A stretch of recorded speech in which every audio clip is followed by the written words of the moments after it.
C'était voilà, un petit échange qui nous a mis tout de suite au parfum. Déjà qu'on était un peu, pas impressionnés, mais voilà, on se disait est-ce que ça va marcher? On était déjà dans une bonne catégorie, quoi. Bon, alors on attend la prochaine question. Ah, on a un doigt qui se lève juste à la fin. Alors d'abord, je voudrais remercier de nous avoir offert ce film, qui est très émouvant, très touchant et avec une dose subtile d'humour. Donc merci beaucoup.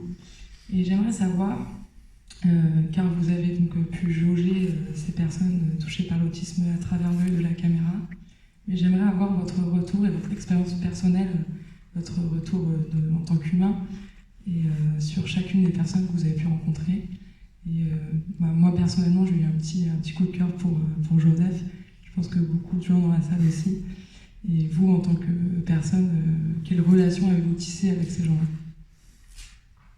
Chacun peut répondre. Moi, Joseph, ça a été un coup de foudre parce que quand je l'ai vu, d'abord Joseph, là, il communique, mais en vérité, il communique pas du tout. C'est-à-dire qu'à un moment, dans l'atelier théâtre, il a compris qu'on répétait des situations, il captait des situations. Il pouvait répéter, j'ai tiré ce dialogue sans faire exprès. Après, sa passion, c'est les chanteurs français. Donc il adore parler des chanteurs français qui, souvent pendant une prise, il disait Jean-Jacques Goldman, Emmanuel Moir, donc ça faisait un peu rire, etc. Mais c'est comme ça, c'est-à-dire qu'il communique beaucoup par la chanson française. D'ailleurs, il a été très mal, parce qu'on tournait, Aznavour est mort, et ça a été on s'habitue à... Des fois, les comédiens, ils ont des trucs bizarres, mais là, c'était autre chose, une autre attention. Après, il y a deux choses que je retiendrai, je pense, toute ma vie, parce que c'est une expérience unique, c'est ma partie à moi, deux souvenirs incroyables. Le premier, c'est qu'à un moment, j'ai vu qu'à chaque fois qu'on finissait une prise, il était de plus en plus pressé de faire l'autre. Et qu'il se remettait en place, parce que le plus rapide comédien que j'ai jamais vu se remettre en place pour la scène d'après. Il y en a toujours, un comédien, il est toujours à sa loge, il est au portable, genre ça. Là, il se remettait tout. Et puis un jour, le médecin qui nous l'avait présenté, lui, il a dit finalement, le cinéma, vous êtes très autistique, vous refaites 54 fois la même prise, ça leur correspond à mort, parce qu'ils sont hyper contents de revenir et de refaire et de refaire. Donc chaque fois qu'on faisait une prise, il y avait une immense joie, et en cela, j'ai trouvé une vraie passion, parce que moi aussi, j'ai une joie à essayer de refaire, et Olivier aussi, donc ça, c'était magnifique. Et le deuxième souvenir je pense qu'il relativise tout, c'est à Cannes, comme on l'a amené avec nous, c'était beau de voir, évidemment, lui, ses parents, monter les marches, être avec nous, sachant que, je ne sais pas s'il réalisait, mais il avait quand même l'air heureux, etc. Et il a un petit, on va dire, tic de langage. Il dit toujours la tête de... Et donc s'il voit, il dit la tête d'Éric, il dit pour Olivier, la tête d'Olivier. Mais quand c'est quelqu'un d'un peu connu, il dit le nom complet. Donc quand il voyait Cassel le matin, il disait la tête de Vincent Cassel, la tête de Reda Kateb. Et à la fin de la projection de Cannes, dans l'émotion, Thierry Frémaux m'a demandé d'aller saluer Catherine Deneuve qui était restée, parce qu'il y avait eu une sorte d'applaudissement et tout. Donc je me suis approché de Catherine Deneuve, et je l'ai embrassé, et il est passé derrière, il a dit la tête de Catherine Deneuve. Je pense qu'il a tout résumé dans la façon d'aborder ce métier.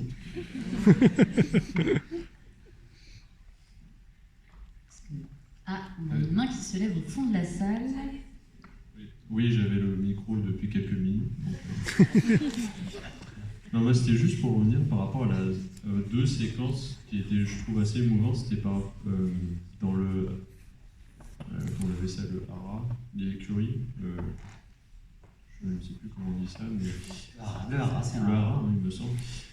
Où, justement, Valentin, pour la première fois, caresse un cheval. Il y a comme une sorte de communication entre les deux. C'était super beau à voir, avec la musique qui était assez calme et vraiment, c'était super beau. Et du coup, cette scène, c'est venu pareil naturellement ou ça a été, comme vous l'avez dit, de la répétition et de la répétition encore pour réussir à avoir cet instant un peu magique qui après est amplifié par le montage, par l'ajout de la musique et ce genre de choses. Mais est-ce que vous avez... De toute façon, nous, notre métier, c'est de guetter tous ces moments-là, comme ces moments magiques où on essaye de créer un environnement, une atmosphère pour que les petits miracles ou que la grâce, elle arrive. Donc là, c'est vrai qu'on a eu de la chance parce que la météo était au beau fixe, avec ce soleil rasant. Et c'est vrai qu'il y a quelque chose de magique avec ces chevaux qu'on a pu constater. C'est de l'équithérapie. D'ailleurs, tous les enfants, tous les jeunes qui tournent sont des jeunes de l'association, avec leurs référents. Et c'est vrai qu'on constate aussi que les chevaux le sentent. Il y a même une anecdote que nous raconte Stéphane, c'est que souvent quand les enfants sentent qu'ils ont quelqu'un de vulnérable sur eux, et de temps en temps les chevaux à la fin de l'exercice se retournent pour voir que l'enfant a bien atterri au sol à la fin de l'exercice. Donc c'est vrai qu'il y a des moments de communication intense, et là aussi, il faut bien l'avouer, il s'est passé quelque chose avec ce cheval, avec cet œil. On avait vraiment l'impression qu'il rentrait en connexion avec le personnage, avec Valentin. Et c'est vrai que c'est des moments comme ça, des moments magiques qu'on essaye de capter, je dirais même dans des scènes de comédie ou dans des scènes dans toutes les scènes, on essaye de capter du vrai. C'est pour ça que, pour répondre aussi à la question de Madame juste avant, comment on ressort de ce tournage, on se sort rempli de plein de choses vraies, parce qu'on ne cesse de capter du vrai. Alors il y a des projecteurs, c'est le cinéma, il y a une équipe, mais on essaye d'être le plus juste possible. Et avec ces jeunes-là, atteints d'autisme, on n'a que du vrai en fait. Il n'y a pas de jeu, il n'y a pas de filtre, c'est que du vrai. Donc ça mettait aussi les comédiens dans cette situation un peu de danger, sans filet. Et c'était tant mieux. On touchait presque au cœur de ce qu'on aime le plus, c'est-à-dire créer quelque chose de vrai, où on a l'impression que ça n'a jamais été écrit, que c'est un moment comme ça volé. Mais c'est vrai qu'au Hara, on a eu vraiment des jolis moments, des belles lumières. Enfin, on était contents, on était très heureux de cette journée. Je crois qu'on avait une question, voilà, juste derrière le monsieur au micro. Le cheval va sûrement avoir d'autres rôles. Bonsoir. Alors déjà, je voulais effectivement moi aussi vous remercier pour ce magnifique film. Le sujet, je le trouve extrêmement intéressant, surtout qu'il est très peu abordé, qu'il est assez sensible. Je travaille dans l'éducation nationale justement sur les enseignements spécialisés. Du coup, c'est quelque chose que je vois d'un peu loin, parce que je ne suis pas directement dans les structures. Mais je trouve ça très, très intéressant, très amélioratif en fait, pour l'œil de la société, de pouvoir voir justement ces choses qu'on ne montre pas. Comme vous l'avez dit, à part les professionnels et puis les familles, l'entourage éventuellement des familles, personne n'est au courant de ces structures, les enfants qui prennent des taxis à pas d'heure, des choses comme ça. Ma question par contre elle est beaucoup plus futile. Je suis resté sur le système PIX. Qu'est-ce que ça voulait dire fraise, papillon, trampoline? Vous le serez dans le 2. Eric, il y a peut-être une réponse? Non. Par contre, si quelqu'un là, je veux bien on nous pose souvent la question, mais on ne connaît pas bien le texte. Donc c'est vrai qu'à un moment, on a demandé à une infirmière de le faire. Il faudrait qu'à un moment, on trouve la solution. On a un peu honte de ne pas pouvoir répondre à cette question. Alors, on a une nouvelle question. C'est bien la salle s'anime. Alors moi déjà, j'avoue, super question, parce que ça m'a vachement travaillé aussi. Et j'y ai pensé vachement pendant la fin du film. Déjà, juste merci. C'était un moment magnifique ce film, et merci à vous à chaque fois de porter, de mettre en lumière comme ça des sujets qui méritent d'être connus plus, et surtout de cette manière, avec autant d'émotions, de subtilité. Enfin, c'était superbe. Et aussi, vous parliez du casting, ça c'est juste une remarque, mais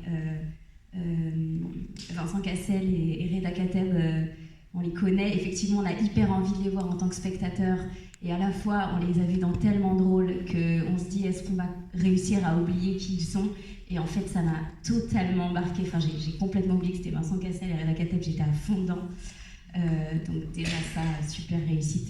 Voilà, et mon autre question, la vraie question, c'est est-ce que les jeunes qui sont en réinsertion sont des comédiens, ou est-ce que c'est effectivement des jeunes qui sont dans une association de réinsertion? Et est-ce qu'il y avait une part de travail en improvisation avec eux? Parce que par exemple, ce truc où ils font le jeu de questions-réponses, là, je trouve ça hyper spontané, vachement naturel. Je me demandais comment ça se passait ces scènes-là. Est-ce que vous posez la caméra et vous leur dites vraiment de faire ce jeu, ou est-ce qu'ils sont dirigés, chacun a un rôle à jouer, etc. Alors dans l'ordre, c'est-à-dire que le problème qu'on avait, et c'est un peu le sujet de toutes nos préoccupations dans la préparation du film, c'est à quel point on reste dans la fiction et à quel point où se rencontre la fiction et la réalité, puisque on décide de prendre des enfants, mais ces enfants-là, les comédiens ne peuvent pas les gérer. Donc notre seule solution, c'est de prendre des référents de ces associations. Alors maintenant, l'association, elle est balèze, les deux, ils doivent avoir, je sais pas, une centaine de référents. Donc au début, on a commencé à prendre des comédiens, on a essayé de se dire, on va les envoyer dans l'association et voir comment ça se passe. Ça a pris trop de temps, et puis les comédiens, il Enfin, je veux dire, même nous, on a mis beaucoup de temps. Quand on arrive dans l'association, on peut se prendre un coup. Je veux dire, la violence, elle n'est pas théorique, elle est concrète. On peut vraiment se prendre un coup. Des fois, le jeune s'approche, il ne nous connaît pas. Il y a une espèce, ils appellent ça l'espace de prévention. Si on le passe, on peut se prendre. Donc on a compris que c'était trop complexe, donc on a fait l'inverse. On a pris la directrice de casting, on a dit, tu fais passer les 100 éducateurs, et dedans, je suis sûr qu'il y en a un qui doit, ou 2 ou 3.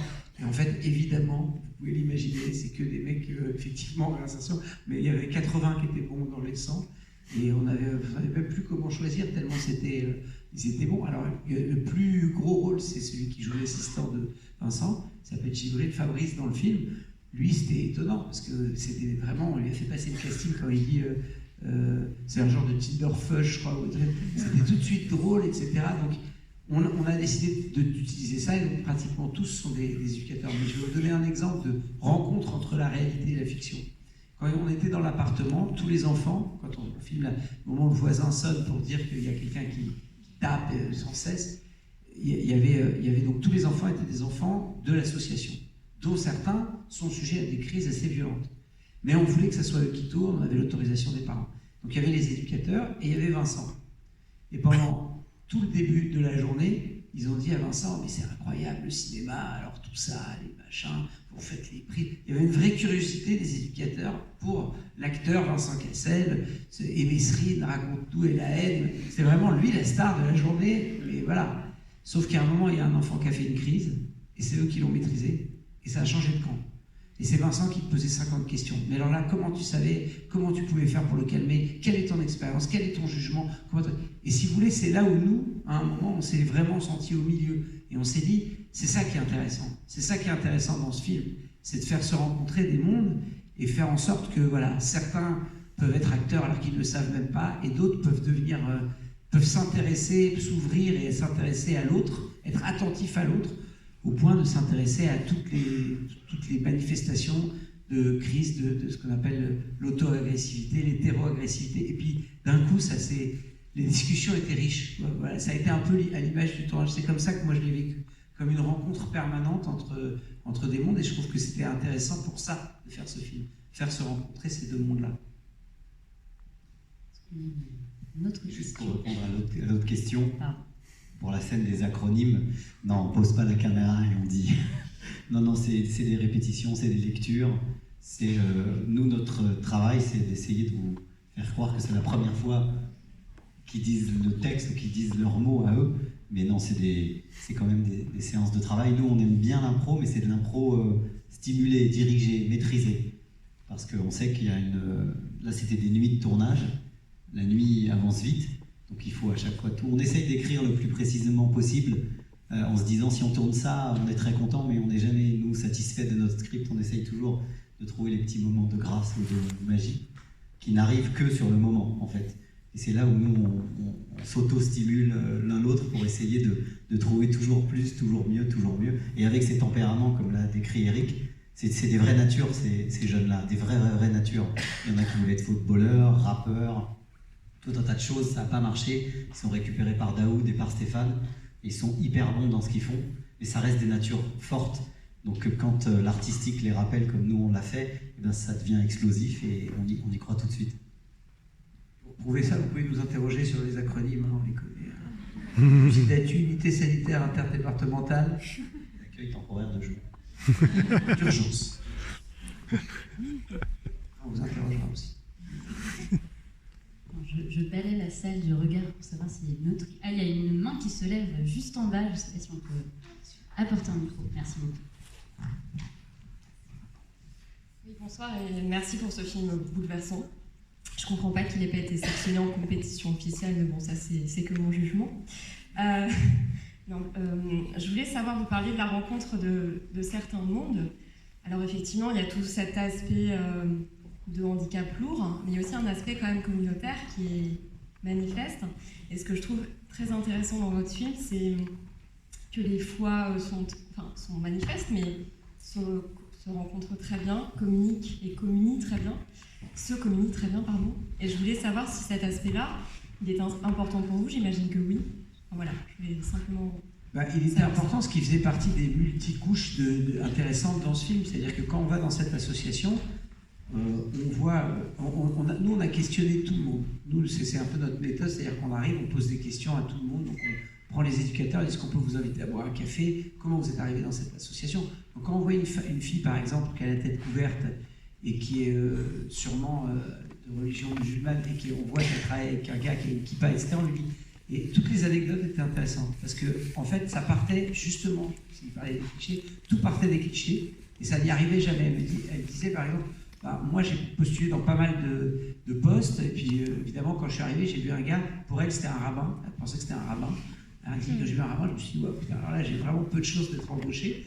Et elle a fini l'entretien, et elle dit, bon, bah, j'espère que vous me rappellerez pour me dire, et pour te dire quoi? Bah, si je suis prise ou pas, bien bah oui, t'es prise, j'ai besoin de monde, moi tu commences demain. Et en fait, chacun a commencé son aventure comme ça. Et ce qu'on a trouvé formidable, parce que c'était pas un sujet là-bas. En fait, c'était pas un sujet. C'était presque, à part les habits, le folklore, finalement, je trouve que la religion, elle était à sa place. Si c'est s'occuper de gens plus vulnérables, si ça relie un peu les gens, quelle que soit leur croyance, s'ils ont l'impression d'être, en tout cas, dans une fraternité, tant mieux. Mais nous, on n'a pas ressenti que c'était un sujet. Il y avait beaucoup de blagues, il y avait beaucoup de vannes. On n'a pas rentré là-dedans parce que je pense que ça aurait accentué. On aurait pu, à un moment on s'est posé la question, on aurait pu rentrer là-dedans. Ça aurait accentué, ça aurait mis l'accent sur ça, alors que le vrai sujet n'était pas là. Le vrai sujet, c'était une jeunesse, parce qu'ils sont quand même jeunes, hein, ces gars-là. Ils ont 20 ans et ils sont tous qui est attentifs aux autres. Dans une période, dans une société qui est de plus en plus égocentrique. Donc nous, on trouvait que c'était joli de mettre la lumière sur ces... Ça nous a beaucoup touché de voir ces jeunes au service d'autres jeunes. Mais c'est tout bête, mais il y a des images qui nous mettaient vraiment une émotion quand on partait là-bas, de voir un mec comme ça, avec son look un peu parfois de mec de quartier, avec sa petite sacoche, mais laver les dents d'un mec, quoi. Ça nous a rendu, je sais pas, on a vu un degré d'humanité qui nous a marqué, on s'est dit, comment on va le traduire, comment on va en parler. Ça, c'est le cinéma, après, c'est une autre magie. Mais en tout cas, on n'a pas senti que c'était le sujet, donc on l'a pas non plus occulté, on l'a pas gommé. Effectivement, Stéphane, vous l'avez vu dans les images d'archives, il a ce look-là, mais j'ai pas l'impression que ça soit vraiment le sujet, donc on l'a pas trop traité. Ah, on a une autre question. Premier rang.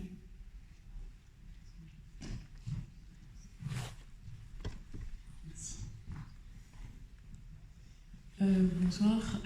Déjà, je voulais aussi vous remercier pour ce film qui est absolument magnifique. Et bon, comme pour la plupart des films, j'ai versé ma petite larme, mais ça c'est voilà. Et il n'est pas que magnifique, je le trouve aussi très utile dans une société justement qui a tendance à occulter tous ces centres de soins fermés où il manque des places, où les parents qui ont du mal à trouver. Je suis un tout petit peu touchée, voilà, j'ai ma famille qui travaille dans l'éducation nationale aussi, et voilà. Et du coup, est-ce que c'était vraiment une volonté d'ouvrir un peu les esprits là-dessus? Parce que c'est vraiment, enfin voilà, c'est vraiment très bien traité, et du coup, c'était vraiment une volonté de votre part de ne pas faire trop dans le pathos, mais en même temps d'ouvrir les esprits du grand public là-dessus. Oui, c'est sûr qu'on ne fait pas c'est un film pour nous, c'est un engagement, c'est presque un film militant, parce qu'on a passé du temps auprès de ces associations. On ne cesse de se poser des questions. Mais pourquoi? Pourquoi ils galèrent autant? Pourquoi on ne leur donne pas tout ce qu'il faut pour bien s'occuper de ces jeunes vulnérables qui sont quand même au plus bas? Ce sont ceux dont on s'occupe le moins dans notre société, alors que c'est eux qu'on devrait préserver et favoriser, parce que de fil en aiguille, si on arrive à s'occuper des cas les plus difficiles, en remontant la chaîne, peut-être qu'on arrivera à s'occuper de cas de plus en plus faciles. Et c'est vrai que c'est ces questions-là, c'est resté en nous longtemps, on se demandait mais pourquoi à chaque fois, pourquoi il y a ce maillage administratif si complexe? Et il a fallu vraiment qu'on fasse une vraie enquête pour comprendre, parce que c'est vraiment ultra compliqué de comprendre comment on prend en charge ces enfants dans notre société, pourquoi dans certains pays ça marche, pourquoi le regard sur la folie, sur la bizarrerie, il est tellement différent dans notre société par rapport aux sociétés scandinaves ou par rapport au Canada ou d'autres pays. Est-ce que ça passe par l'éducation? Est-ce que ça passe par On a vite compris que plus tôt on diagnostiquait ces enfants-là, mieux on arrive à les gérer, à les prendre en charge. Donc c'est toutes ces questions-là. Donc c'est sûr et certain, en faisant un film comme ça, tous les deux, on se dit, bon, bah, si on se pose des questions et qu'on arrive à ce que des personnes se posent des questions et des personnes à certains niveaux, peut-être que ça va changer 2-3 choses. Alors on n'est pas naïf non plus, hein. On propose un film de cinéma. Et si ça peut évidemment passer dans une autre dimension et dans une autre sphère, et ben, ce sera tant mieux. Alors, on va prendre une dernière question. Donc, c'est le moment de se jeter sur la ligne d'arrivée. Comme on dit. Alors, je viens de voir un doigt qui se lève juste ici. Voilà, vous avez gagné.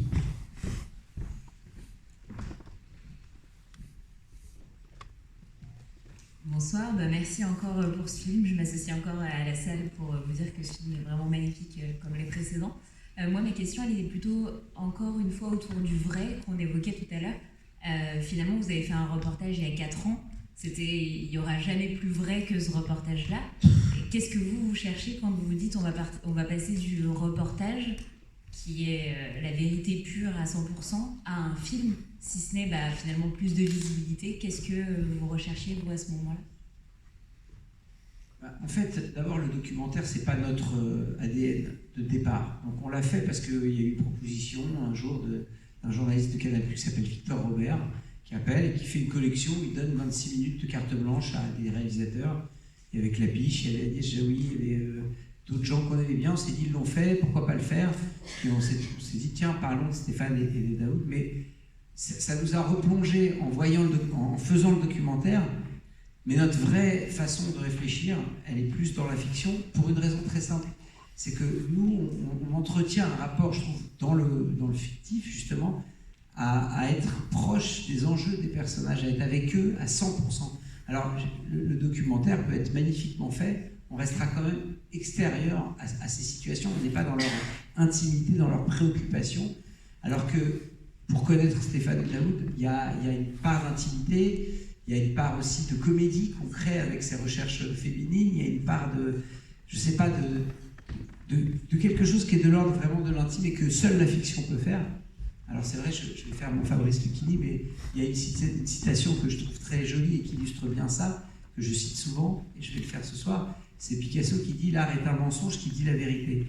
Ben moi je trouve qu'on se met complètement, on s'inscrit complètement là-dedans, c'est-à-dire que la fiction, tout devient mensonge pour faire éclore, comme tu disais tout à l'heure, une forme de vérité, et je trouve qu'avec l'intermédiaire de la fiction, nous on a l'impression de plus toucher le cœur des gens, d'aller plus profond, et de faire presque un peu comme des magiciens, c'est-à-dire de détourner parfois l'attention par un peu de comédie et tout, pour mieux encore faire passer les sensations qu'on a eues.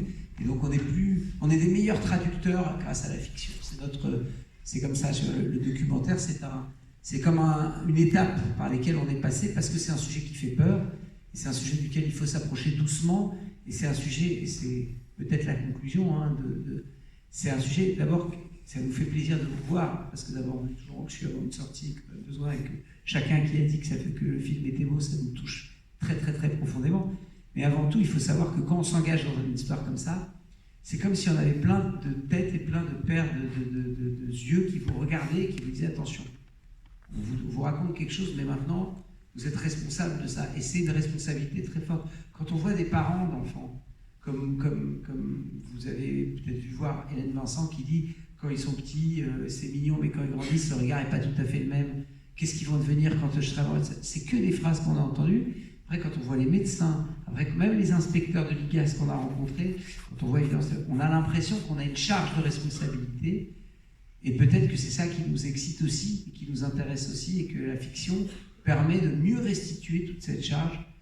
Donc j'ai l'impression que, je ne sais pas si j'ai répondu, mais c'est à peu près ce que je ressens. Merci beaucoup, je suis désolée, on va devoir s'arrêter là pour ce soir. Mais merci